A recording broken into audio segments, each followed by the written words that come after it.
السلام عليكم ورحمة الله تعالى وبركاته. جرجرتو داوتو تبونتو بجراتني سنين جنة. إيجا خطا جلكبارتي توي بروفيسور محمد يوسف واي جارب باغداتو جاكمي تولي مخامي كابسون أورومو مار جرتي وان جامورتي صدركا درارتي سنين ديسون خنيا كوبي بريدا ني ياد تماجو. أرامو خطا لما فانسا اتفوفا واهي أرجين جوهر محمد مال فكاتي جوهر محمد خان اتنا جانمو اتخسارا اكسما واهي لما مغرسا مال فكاتي وغرمو سا خنا جولقبته هيون اتيانا جارا ابا غدا وان نونجو قبا امر مسغنتا تجاتي نوجترا وكما مالي تركما امتي لايك سبسكرايب شير غرو اندغتينا. السلام عليكم ورحمه الله وبركاته. ايغا داوتو تخينا كوبي خطا لما فايغلو دبنا بروفيسور خينا بيجرا إيجا سنيو جول برسي سلاهم برباجسو أكما كوبي دولار تبيتني أما سلو دما خرق غافي في ديمسا خنيا سيرنا جتشو بغنا غاندوف بروفيسور بغنا غاندوف إيجا أما دورا كوبي لين أخذها تكفى ستي أرجين جوهاري في وقت مواي أرجي أبي راها سوني توري أرجي جوهار رتي دابنيجو أما غافين تجربتي راجل قبضو أرجي جوهر تاكمي غافين تنينجو أرجي جوهر تاكمي جوهر خنامو اتنا جانمو أورمو نتخسارت وان جورتي ميوار ربي سخيسا دعوتو تخيني عرفسي دوغادا نما تقدرا إسا بيخو غاد إنهم أرجيا كم قبجي جورا لالوتا إسا بيخم برباجي سانا جوهر محمد مي خلما وسجل ترباته ميافر دلته تنافو ترباته ميافر وجود دلته چاينا نمو برجع كيران ساق أبوي تيجي كامة إساتي من نجريكيس مي خلما وجود دلته كا تاورس كبيريك تاورس akka arabiitti sawur afaan oromootti dibicha jedhama jechuudha. Burja dibichaa keessa dhalate. Guyyaan inni dhalate Mee 12 ta'uun takkaa fi lama yeroo walitti ida'an sadii waan ta'uuf jecha namni kun burja mushtariitutu isa laalchisa takkaa'u Jupiter asirraa namni kun nama haqaa ta'uu dhabeeyte jechuudha. Namni tokko guyyaan inni itti dhalate guyyaa 3 takkaa'u guyyaa 12 takkaa'u guyyaa 20 takkaa'u guyyaa 30 yoo dhalate lakkoofsi kun yeroo walitti ida'amu waan lakkoofsa 3 namaaf kennuuf jecha nama haqaa isaa wajji walii galuun haquma qofaanii ta'a jechuudha. Kanaafuu lakkoofsi kun xabiyaa ibiddaatti kanatti ramadama tana yoo amma guyyaa dhaloota isaa kana laalle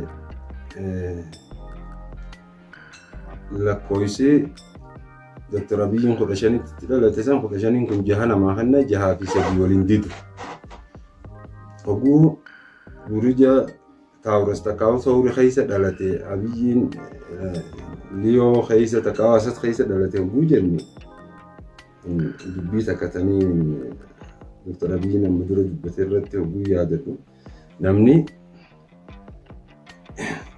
ganamuu oguu walitti dhufu lolatti kunis moohee ja'a kunis moohame ja'a kanaafuu leencaa fi arbi oguu walitti dhufe jenna maaliif silaa leencaa fi dibichi oguu walitti dhufe jedhee silaa ummataaf ibse akka mataa isaatii fi Johaar irraa haasa'u ni beekama jechuudha.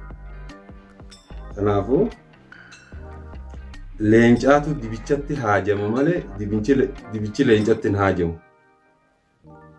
Waan akkana ta'eef jecha gama khiyyaan hogguu laalu akka Abiyyiin Diraagoon Johaar ammoo Taayigarri takkaa'uu qeeransa hogguu jennu kana wal tahan dhaloota isaaniitiinis wal tahan ammoo garuu bakka burja Sawriitii fi burja Liyoo sanitti takkaa'uu leencaa sanitti waliin tahan waliin tahan nama lameen kana oguu isaan lameen jidduu yeroo laaltu duuti faan hin sodaachiftu. Duuti faan hin sodaachiftu. Amma Abiyyiin Johaar ni ajjeesa jedhee hin sodaatu. Ni miidhafaa jechuudha irraa sodaatama malee ni ajjeesaa faa jechuun irraa hin sodaatamu. Maaliif himuu hin barbaachisu hanganaa ol himuu hin barbaachisu isaan lameen jidduu qofa yoo dubbanne karaa sadeen irraa lamaan wal tahan tokkoon ammoo waliin tahan. Garuu Abiyyiin silaa Johaar jabeeffatee irra bareeda. Maaliif leencaatu dibichatti haajama malee dibichi leencatti hin haajamu. Waliigallee ammoo murtiin gaafiin bulchinsatti inni kamii jedhu Liyoonis bulchaadha, Taawurasiis bulchaadha, Takkaa'u Leencinis bulchaadha, Sawuriinis bulchaadha jechuudha. Dibichaa keessa dalatees bulchaadha jechuudha. Kanaafuu wal dorgommii leenci anaa caalaa bineensa hundaaf gartee mootiin ana jechuu waan qabuuf jecha olaantummaa gartee Johaar irratti barbaaddachuun kan waan beekamaadha jechuudha. Kanaafuu yoo isaan gartee wal dorgommiin isaa anaatu si oli jechuu irratti faa yoo taate malee diras gartee wal jibbansi isaanii sadarkaa guddoon dhaqu hamtuun jirtus taajjechaatirraan hin gahu jechuudha. Ammoo tagama Oromoon Johaar kanaan fiinxanii baati moo hin baatu jettu Johaar fakkii isaa namoota amma dura dabreen gartee olii fi dura qabdanii ilaaluu feetan biyyuma keessaa namoonni akka bulchiinsa keessaa namni akka urjii Johaar qabu tokko Mallas Zeenaawiiti jechuudha. Mallas Zeenaawi egaa bulchaa akkam ture waanuma waliin beeynu asumarraa fudhachuu hin dandeessan jechuudha.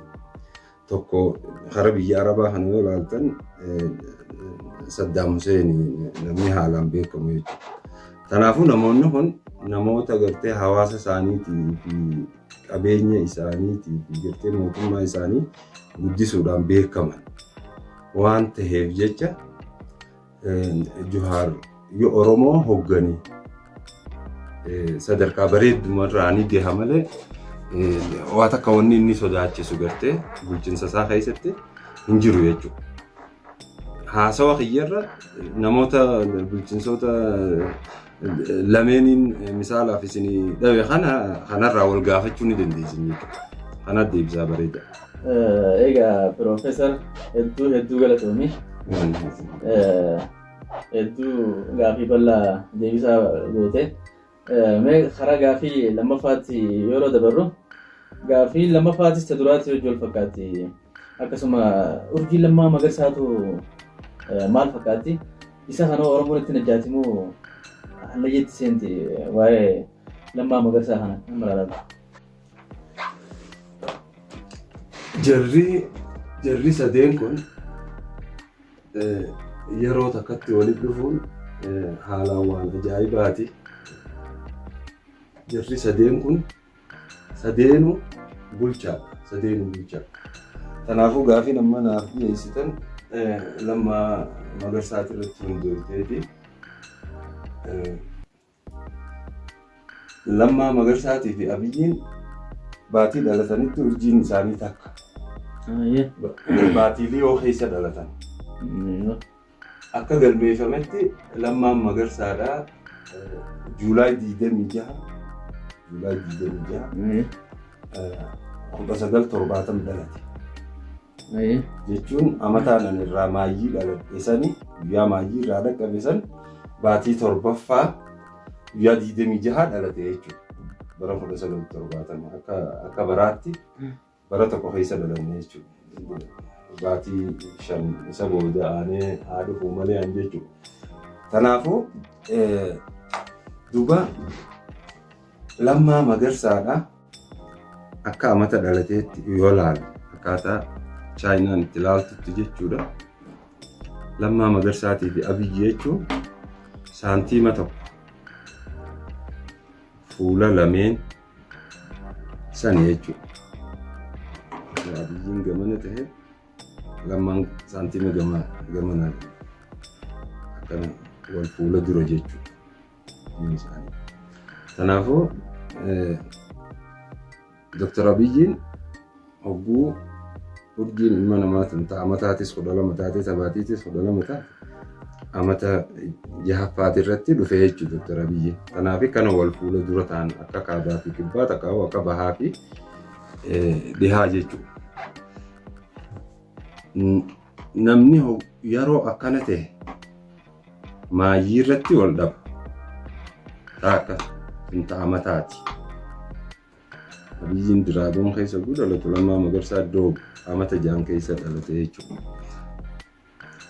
Tun gama amataatiin yeroo kana taatu gama immoo baatiitiin Abiyyiin August 15 dhalatu Lammaan Juulaay 26 dhalatu karaa falakaatti baatuma takka keessa dhalatan jaama. Kanaafuu Abiyyiinis akkuma inni liyootti Lammaanis liyoodha jechuudha.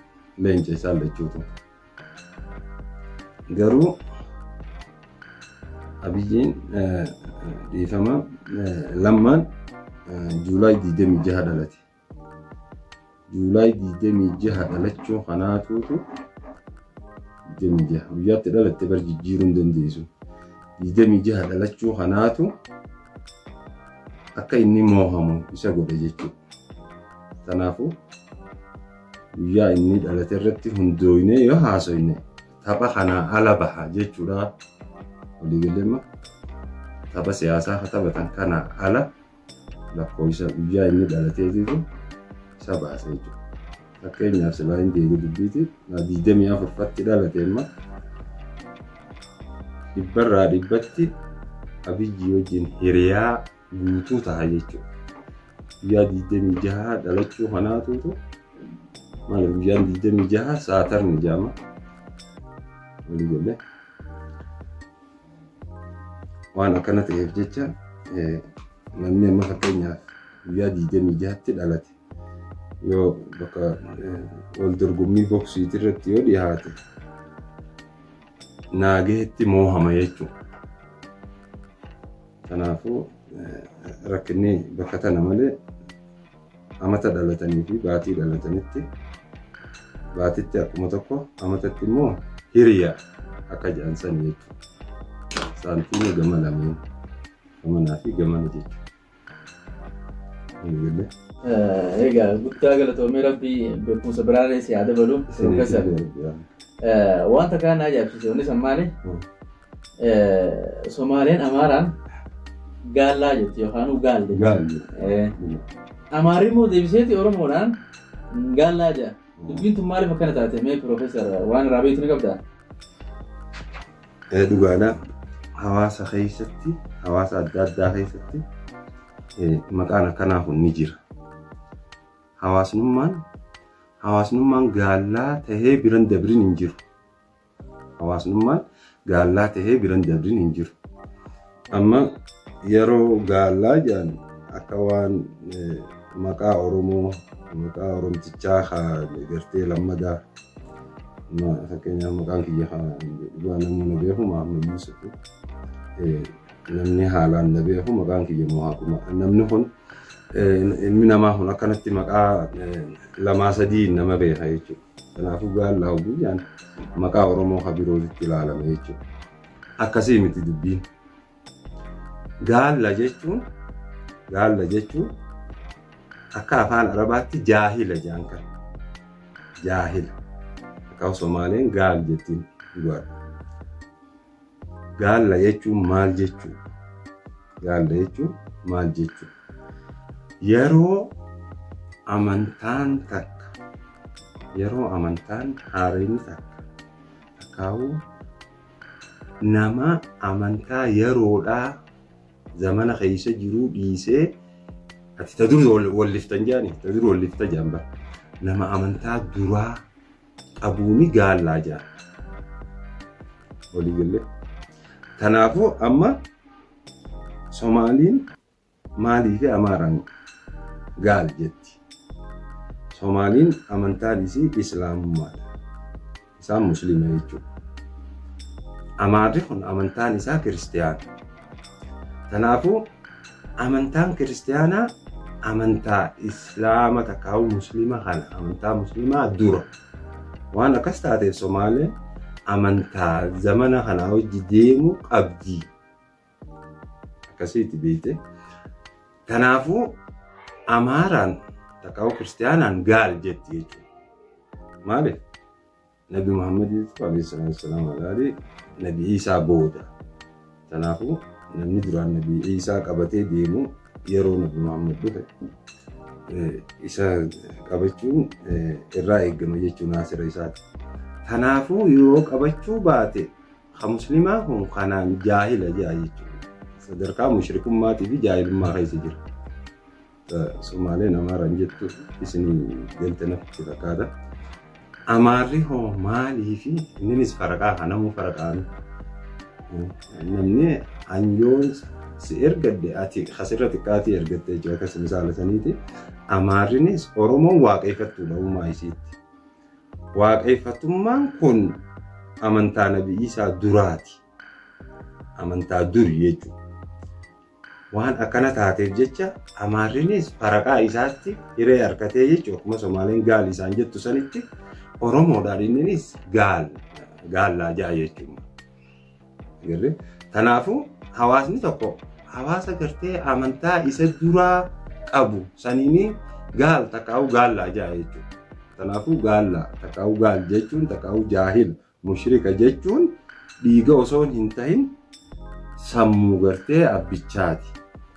Hedduu galatoomii Profeesar waan deebisa ajaa'ibaati na deebiste. Gaafiin xumura maal fakkaatti?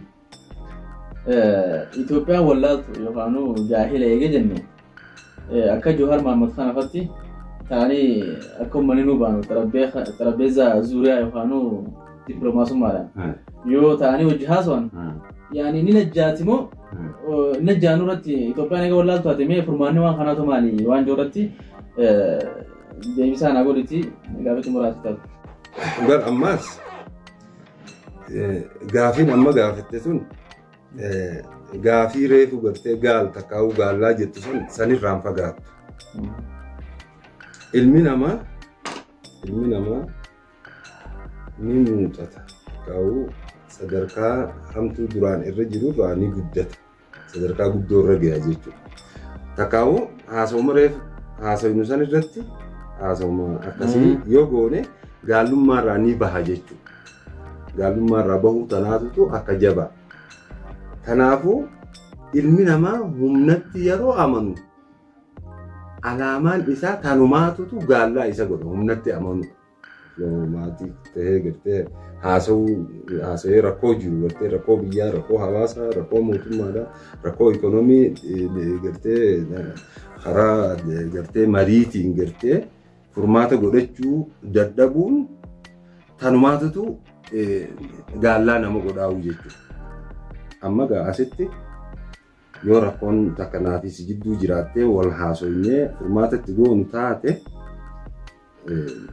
modernizaationa yeroo saniitirraa ammayyummaarra jirre jechuudha.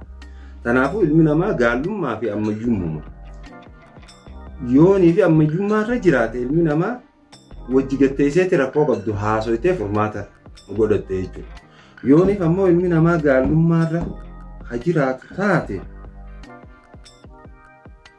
irree malee